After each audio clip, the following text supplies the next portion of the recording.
할렐루야, 아멘. 우리가 지난주에 이어서 이제 에베소서 3장 14절부터 끝절까지 보게 됩니다. 우리가 그리스도 안에서 세워지는 교회 시리즈 에베소서 강해를 이제 6번째 벌써 시간이 되었습니다. 무릎을 꿇는 기도, 무릎 꿇는 기도, 이렇게 제목으로 말씀을 살펴보고자 합니다. 우리가 신앙생활 할 때에 여러 가지 질문이나 여러 가지 생각들을 할 때가 종종 있는데요. 우리 신앙생활이 우리의 생각대로 뜻대로 잘 되는 것도 있지만 그렇지 않을 때도 있을 때가 있다라는 것이죠. 그래서 내가 지금 신앙생활 제대로 하고 있는가, 또 왜 하나님이 이렇게 마음을 힘들게 하실까, 이런 질문들을 가끔씩 할 때가 있죠. 하나님을 믿는다고 하면 불안도 없어야 되고 두려움도 없어야 되고 초조함도 없어야 되는데 우리는 그러지 못할 때가 많이 있습니다. 하나님을 믿는 사람이나 안 믿는 사람이랑 다 같은 거 아닌가? 이렇게 생각할 때가 있다라는 것이죠. 이런 질문 앞에 오늘 본문의 말씀이 바로 오늘 바울이 우리에게 알려주는 깊은 기도의 고백을 들 수가 있습니다. 그래서 이 바울의 기도는요, 우리가 그냥 세상적으로 그냥 잘 되게 해주세요, 문제를 해결해 주세요, 이 정도의 기도가 아니라는 것이죠. 바울은 우리가 알고 있듯이 지금 감옥에 갇혀 있습니다. 자유가 없고 어려운 형편 가운데 이 에베소서 교회와 성도들에게 편지를 쓰는 것이죠. 그러면서 그가 이 올려드린 기도의 내용이요, 자신을 위해서 하는 기도가 아니었다라는 것이죠. 누구를 위해서 먼저 기도했는가 봤더니 바로 에베소 교회와 성도들을 위해서 간절한 마음으로 중보적 기도를 하고 있다라는 사실입니다. 에베소 지역, 우리가 여러 번 들어서 알고 있듯이 에베소는요, 로마 제국의 상업과 이 종교의 중심지였습니다. 아르테미스 신전이 있었고요, 많은 우상들도 있었고 또 세속적인 가치관이 팽배했던 지역이었습니다.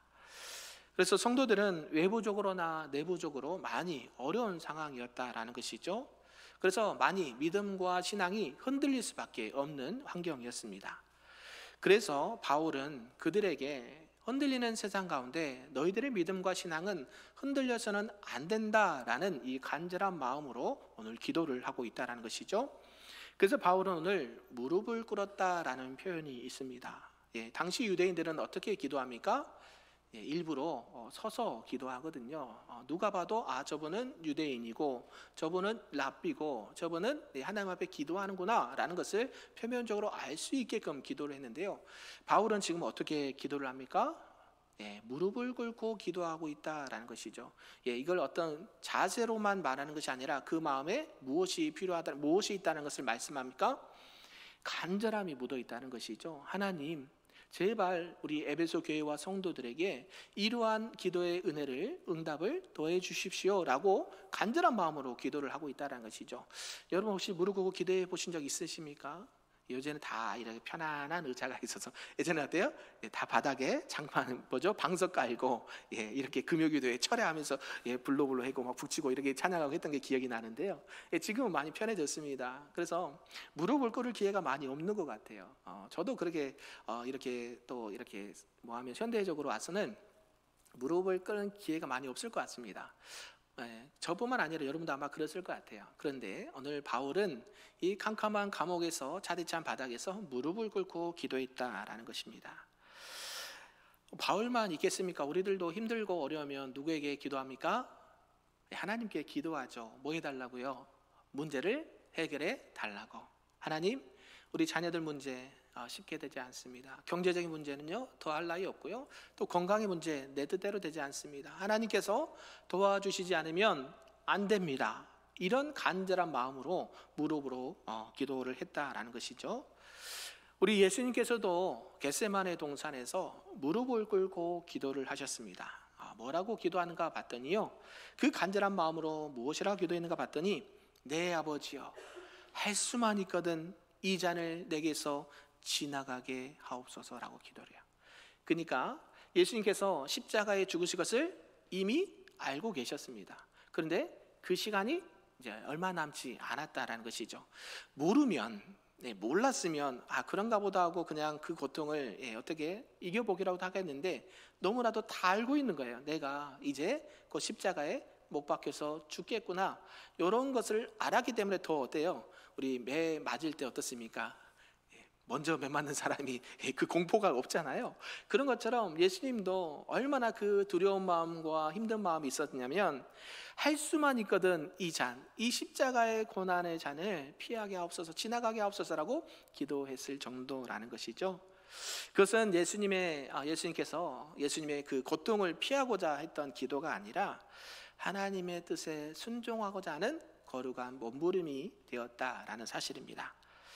이처럼 오늘 바울도 이 에베소 교회와 성도들이 이 하나님의 뜻 안에서 흔들리지 않도록, 그들의 신앙과 믿음이 그리스도 예수 안에서 깊이 뿌리를 내릴 수 있도록 기도하고 있다라는 사실입니다. 오늘 이런 전체의 내용을 통해서 우리에게 주신 말씀 몇 가지를 좀 보도록 하겠습니다. 그 첫 번째는 속사람이 강건해지는 삶을 살아야 된다라는 것을 말씀하는데요, 우리 14절에서 16절까지 말씀을 다시 한번 읽어보겠습니다. 시작. 이러므로 내가 하늘과 땅에 있는 각 족속에게 이름을 주신 아버지 앞에 무릎을 꿇고 비노니, 그의 영광의 풍성함을 따라 그의 성령으로 말미암아 너희 속사람을 능력으로 강건하게 하시오며. 아멘. 지금 바울이 감옥에서 드리는 무릎을 꿇고 기도하는 첫 번째 기도 제목이 뭡니까? 속사람이 강건하여지기를 위해서 기도를 하고 있다라는 것이죠. 우리는 이것을 보면 겉사람과 속사람이 있다는 것을 알 수가 있죠. 우리는 다 똑같은 한 사람인데, 이 한 사람 중에도 겉사람, 표면적인 것이 있고 내면적인 속사람이 있는데, 이 속사람이 강건해지기를 원하는 마음으로 기도를 하고 있다라는 것이죠. 그래서 왜 바울은 이 속사람을 계속 이야기할까요? 지금 나에게 닥친 환경이나 또 문제가 해결해 달라고 기도하는 것이 아니라는 것이죠.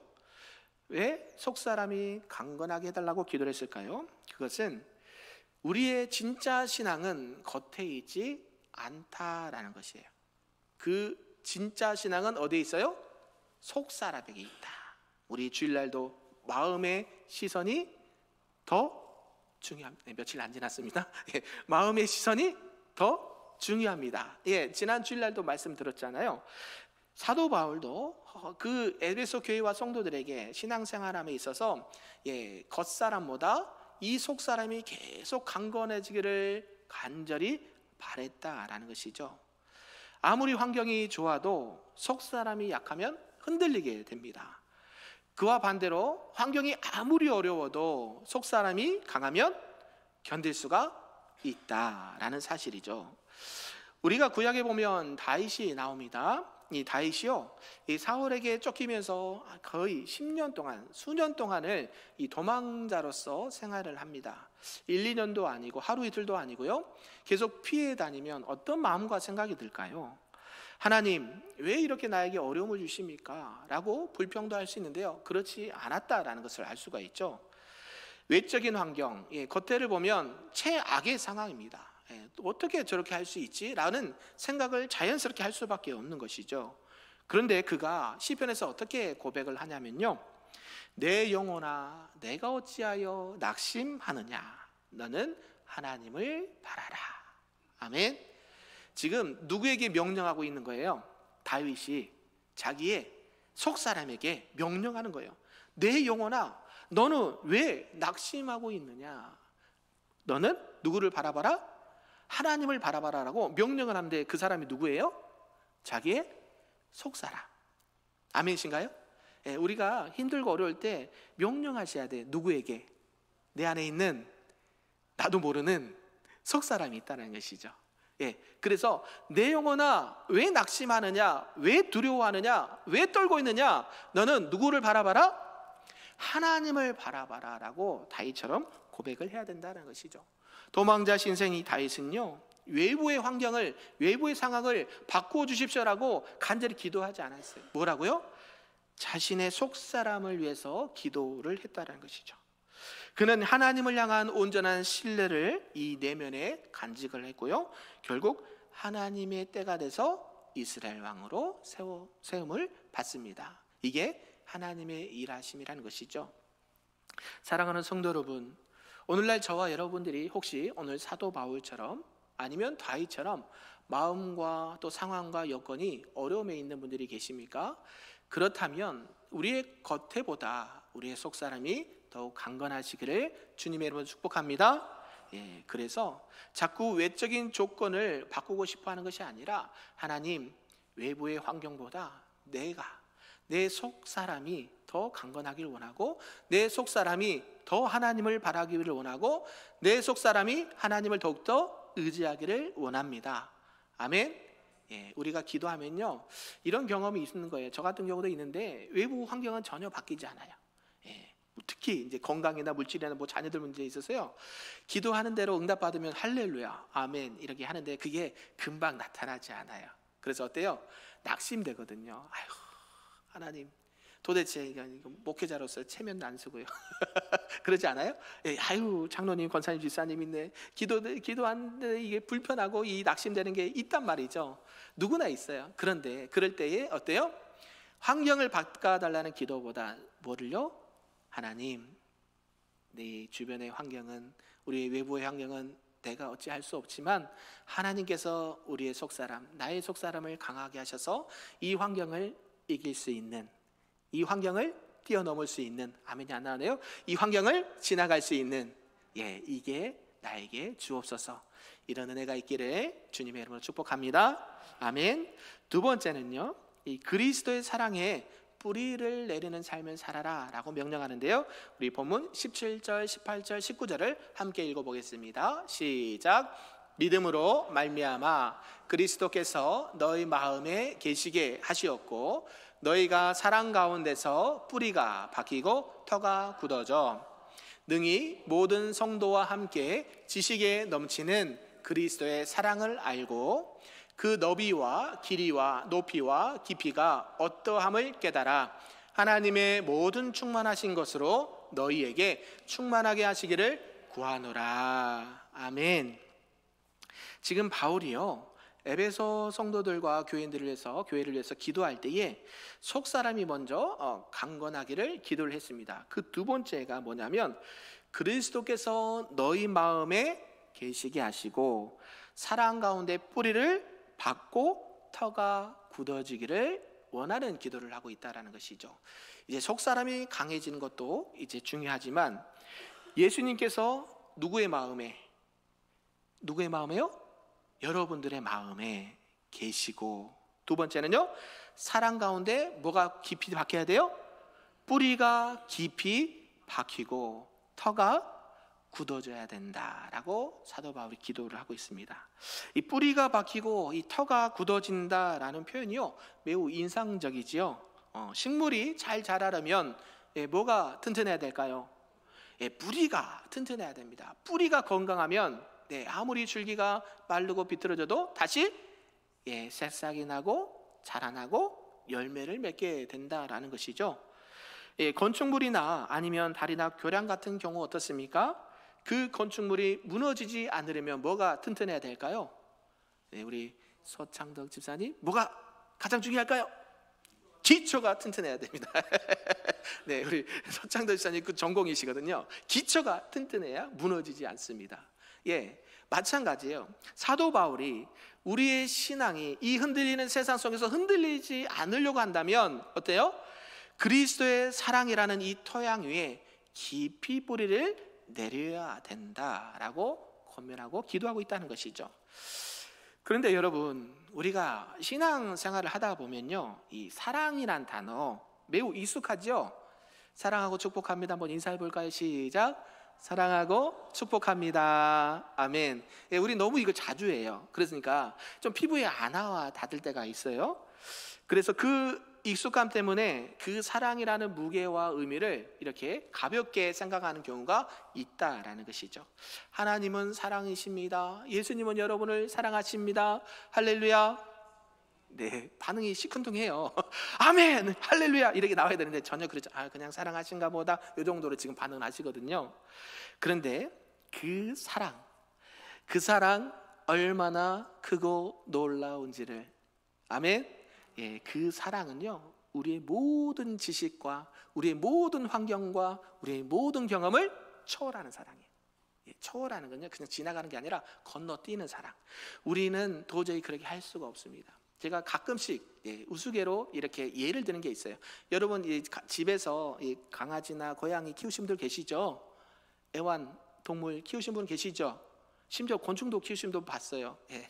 도마뱀 키우신 분도 봤고, 얼마나 그들을 사랑하는지. 키우신 분 계시죠? 안 계신가요? 전혀 안 계신 것처럼 그래요. 가면 보통 요새는 강아지들 많이 키우고 그렇게 하는데, 그 강아지가 너무 이쁘고 사랑스러워서 내가 강아지가 돼야지 하시는 분 없죠? 내가 고양이를 너무 이뻐가지고 내가 고양이 돼야지 하시는 분이 있어요, 없어요? 없어요. 그런데 우리 하나님은 그 아들 독생자를, 그 신이신 하나님의 아들 예수를 인간에 머무르고 이 땅에 보내셨다는 거예요. 이게 사람이 강아지가 되는 것보다 더 낮아짐, 그리스도의 비하라고 표현하거든요. 그렇게 우리를 사랑하고 우리를 구원하시기 위해서 이 땅에 오셨다는 거예요. 우린 도저히 그렇게 할 수가 없어요. 그게 그래서 무슨 사랑이냐면 그리스도의 초월적인 사랑이라 그래요. 그래서 사도 바울이 너희들이 세상을 보고 환경을 보면 흔들릴 수밖에 없는 환경이지만 세상의 것을, 환경을 바꿔달라고 기도하는 것보다 너희 속사람이 더 강력하고 강건하기를 원하고, 그 강한 가운데 그리스도의 깊은 사랑 가운데 뿌리를 깊이 박아서 털을 굳건히 해야 된다. 그래서 너희들이 흔들리는 세상 속에서 흔들리지 않는 강력한 하나님의 사람들이, 그리스도의 몸된 교회들이 되어야 된다라고 기도를 하고 있다는 것이죠. 아멘이신가요? 교회에서 이렇게 잘 자란 청년이 있었습니다.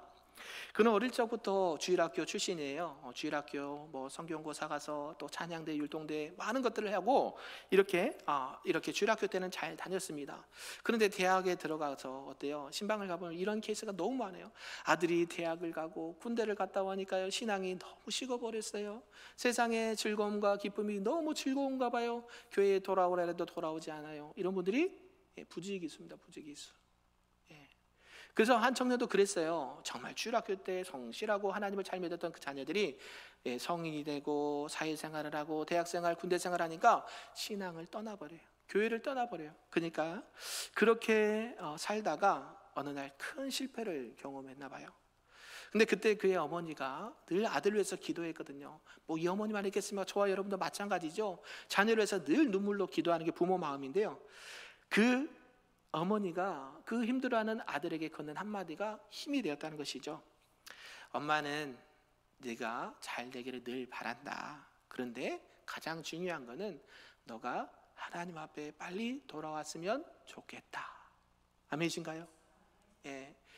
이게요, 그냥 일상으로 들으면 아유 또 교회에 나오라고 하시네, 요 말씀으로 들릴 수 있지만 어때요?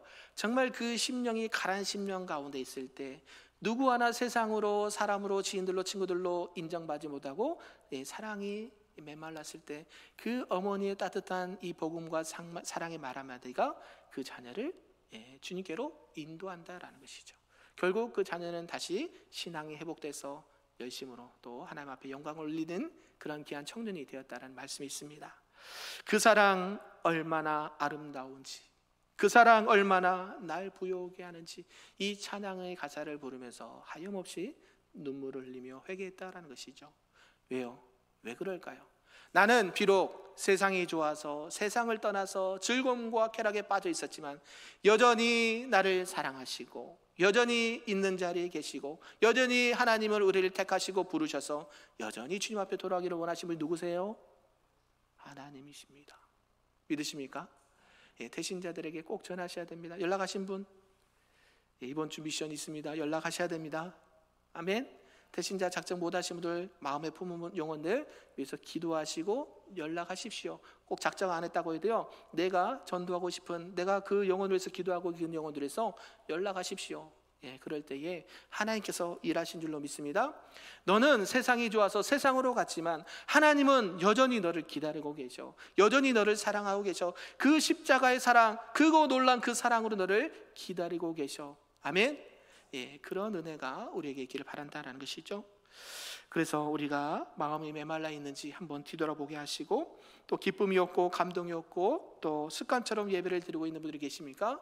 그렇다면 오늘 그 예수님의 사랑, 십자가의 그 사랑을 다시 회복할 수 있기를 주님의 이름으로 축복합니다. 아멘.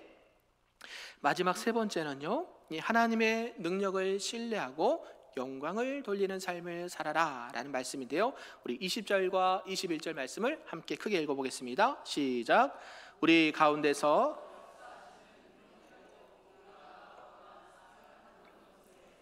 넘치도록 능히 하실 이에게 교회 안에서와 그리스도 예수 안에서 영광이 대대로 영원무궁하기를 원하노라. 아멘. 네, 사랑하는 성도 여러분, 이제 바울의 기도가 이렇게 마지막에 마무리되고 있습니다. 하나님은 우리가 구하거나 생각하는 것보다 모든 것에 어떻게 해주신다 그래요? 예, 그 앞에 더가 있어요. 더 많이, 더 주세요. 네, 아멘이신가요? 예, 우리 하나님은요, 그냥 우리가 기도하는 것, 1을 놓고 기도했으면 하나님은요 뭘 주실까요? 2를 주실까요? 10을 주실까요? 100을 주실까요? 예, 대답해 보세요. 여러분 기도하는 게 한 가지예요. 근데 하나님은 여러분에게 한 가지만 주실까요? 2를 주실까요? 10개를 줄까요? 100개를 줄까요? 믿음이 약하세요. 10,000개를 줘요. 10,000개. 예, 이렇게 고백을 하셔야 된다는 거예요. 아멘. 하나님은 우리가 기도하는 것보다 훨씬 더 많은 것을 주시고자 원하신다라고 말해요. 그래서 그분께 영광이 대대로 영원히 돌려지기를 원한다라고 바울이 기도를 하고 있다는 것이죠. 바울은 감옥에서 자신의 미래도 사역도 생명도 이 불완전한 상황에 있었습니다. 그런데 그의 입술에서 나온 고백은 뭐냐면, 하나님은 능히 이루신다. 하나님은 그 응답을 하신다. 하나님은 하나님의 능력으로 이것을 감당하게 하신다라고 고백을 하고 있다는 것이죠. 바울의 이러한 고백은 우리가 믿음의 고백이라고 합니다. 그래서 믿음이 중요하다라고 말씀드리는 거예요.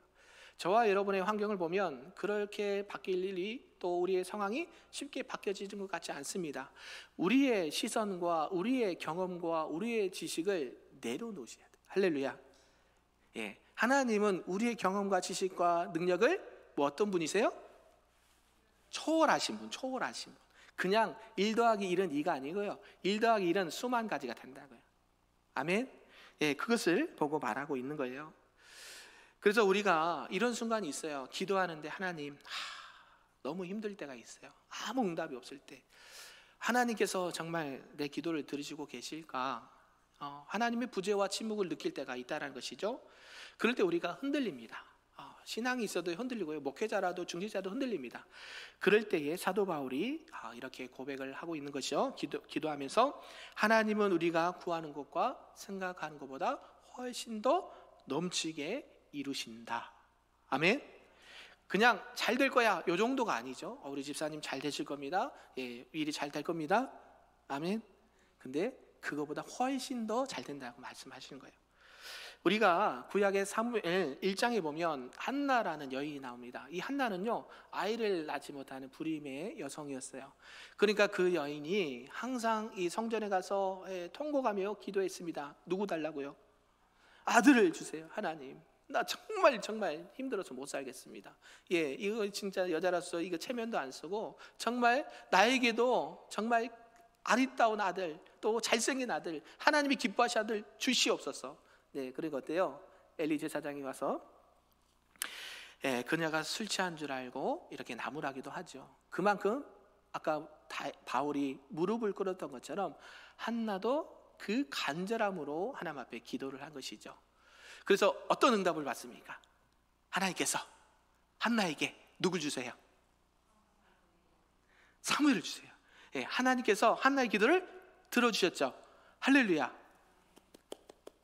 근데 하나님은요, 한나의 개인의 기도뿐만이 아니라 이스라엘 백성들에게 꼭 필요한 민족의 신앙의 지도자를 주셨다라는 사실을 믿으십니까? 이 시대가 어떤 시대라 그랬어요? 사사시대. 하나님의 말씀이 희미해서 보이지 않은 시대에 각자 자기네 소견에 옳은 대로 행했던 시대, 세상의 사상과 철학에 빠져있던 시대, 유유와 쾌락에 빠져있던 이 시대에 한나가 기도하면서 아들을 주시옵소서 기도할 때에 하나님께서는 그 한나의 기도만 들어주신 것뿐만 아니라 이스라엘 백성들의 전체의 기도를 들어응답하여 주셨다. 아멘. 여러분들이 올려드린 기도 하나하나가, 나는 자녀를 놓고 기도했지만 하나님은 뭘 보세요? 나라와 민족과 세계 열방을 보고 계신다는 사실이에요. 저와 여러분들이 이런 하나님의 응답을 경험하시기를 주님의 이름으로 축복합니다. 그래서 하나님은 우리가 생각하는 것보다 더 훨씬 초월해서 응답하신다. 너희들은 지금 그것을 바라봐야 된다라고 기도를 하고 있는 것이죠. 그래서 이 한나의 기도는요, 개인적으로 보면 개인의 그냥 작은 기도입니다. 그런데 하나님의 입장에서 보면 한나뿐만이 지금 문제가 아니에요. 한나는 지금 자녀가 없어서 괴로워하는데 하나님 무엇 때문에 괴로워하고 있습니까?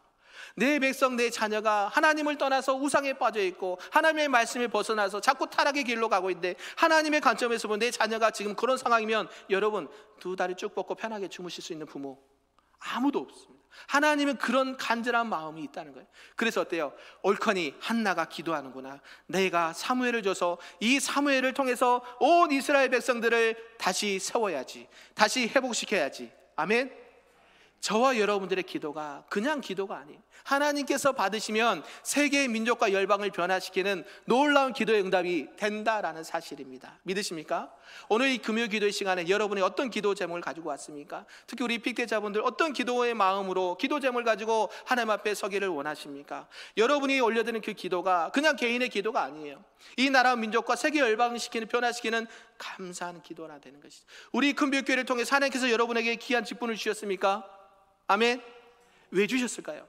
여러분을 통해서 하나님이 하실 일이 분명히 있다라는 사실. 왜 저와 여러분에게 이곳에 보내셨을까요? 왜 하나님께서 저와 여러분에게 직분을 주시고 사명을 주셨을까요? 하나님께서는 하실 일이 분명히 있다라는 사실, 그것이 하나님의 일하심이고 하나님의 응답이라는 사실을 믿으십니까? 우리의 신앙은요, 뭐 교회가 장대, 성도가 많네 적네, 그거 보지 마세요. 하나님은요, 저와 여러분들이 올려드린 그 기도에 세계를 변화시킬 수 있는 하나님의 능력이 있는 것을 보시길 원합니다. 그래서요, 전에 새벽 기도도 얘기했지만 우리 교회가 수많은 나라와 민족 가운데 선교사를 파송하고 수많은 교회를 세워가고 수많은 학교와 병원을 세워가고, 아멘. 우리 교회를 통해서 하실 일을 바라보세요. 예, 제가 처음에 왔을 때 봤잖아요.